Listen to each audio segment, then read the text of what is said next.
Ibu tirinya berbisik. Potong sedikit. Karena setelah kau jadi ratu, kau tidak perlu berjalan lagi menggunakan kakimu. Dengan pisau tajam, Hai, ayah. Mana sih nih anak? Kok gelap di sini?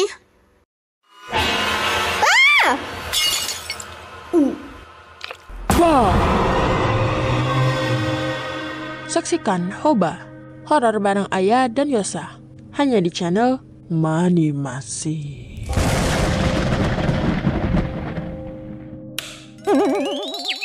Yosa!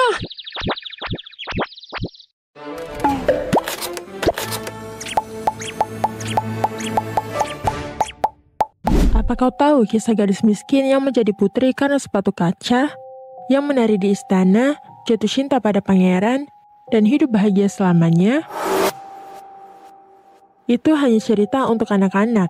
Dalam versi yang sebenarnya, sepatu itu tidak terbuat dari kaca, tetapi dari bulu binatang, dan ujungnya basah oleh darah manusia. Dahulu kala, ada seorang gadis bernama Ella. Ia tinggal bersama ayahnya yang kaya dan lembut. Tapi ketika ibunya meninggal, segalanya berubah.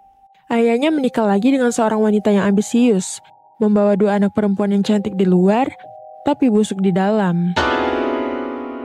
Mereka memanggil Ella dengan ejekan Cinderella, yakni si gadis jelaga.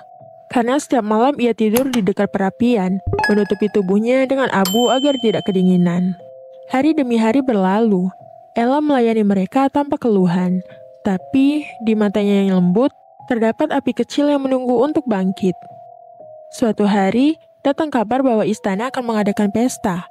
Semua gadis di kerajaan pun diundang, karena sang pangeran akan mencari calon istri. Ibu tiri dan kedua putrinya sibuk berdandan, sementara Ella disuruh membersihkan lumpur dari sepatu mereka. Tapi malam itu saat mereka pergi, seekor burung putih turun ke jendela dapur dan berbisik, Mintalah dan ibumu akan mendengarkanmu. Ella menanam ranting di atas kuburan ibunya, dan dari situ tumbuh pohon hazel indah yang dijaga oleh burung-burung putih. Burung itu menjatuhkan gaun emas dan sepatu dari bulu bajing, bukan kaca. Sepatu itu lembut tapi kuat, dan warnanya berkilau seperti cahaya bulan di atas abu. Malam itu, Ella datang ke pesta dengan anggun dan memukau, dan membuat sang pangeran tidak bisa mengalihkan pandangannya. Tapi ketika waktu hampir tengah malam, Ella berlari pulang, dan satu sepatu terlepas di tangga batu. Pangeran mengambilnya dan bersumpah, Aku akan menikahi siapapun yang kakinya pas di sepatu ini. Keesokan harinya, pangeran datang ke rumah mereka. Kedua saudari tiri segera berebut mencobanya. Yang pertama menekan keras kakinya ke sepatu bulu itu. Tumitnya terlalu besar. Ibu tirinya berbisik. Potong sedikit. Karena setelah kau jadi ratu, kau tidak perlu berjalan lagi menggunakan kakimu. Dengan pisau tajam, gadis itu memotong tumitnya sendiri. Darah mengalir ke dalam sepatu. Tetapi ia tersenyum menahan sakit. Dan pangeran yang tidak tahu membawanya naik ke kudanya. Namun burung putih di pohon hazel berkicau. Darah di sepatu, kaki tidak muat, bukan dia ratumu. Pangeran menatap ke bawah dan melihat darah menetes dari sepatu bajing itu. Ia kembali ke rumah dengan marah. Saudari kedua mencoba memotong jari kakinya agar muat. Dan sekali lagi burung putih bernyanyi. Darah di sepatu, kaki tidak muat, bukan dia ratumu. Akhirnya, pangeran melihat Ella yang selama ini berdiri diam di sudut rumah. Ia memintanya mencoba sepatu itu. Dan tanpa dipaksa, sepatu itu pas sempurna. Dan burung putih pun turun berbisik lembut.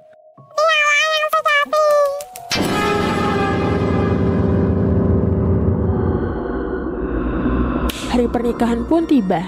Ella datang dengan gaun emas, diiringi burung-burung putih yang berterbangan di atas langit istana. Saudari tirinya berdiri di belakang dengan senyuman palsu. Tapi begitu mereka melangkah ke gereja, burung-burung itu turun dan mencongkel mata mereka. Satu mata di ambang pintu masuk, dan satu lagi saat keluar dari gereja. Mereka hidup buta, melihat kegelapan yang sama yang dulu mereka berikan kepada Ella. Dan Ella, ia duduk di singgasananya dengan senyum tipis. Sepatu bajing itu masih ia simpan, bersih dari darah, tapi baunya tidak pernah hilang.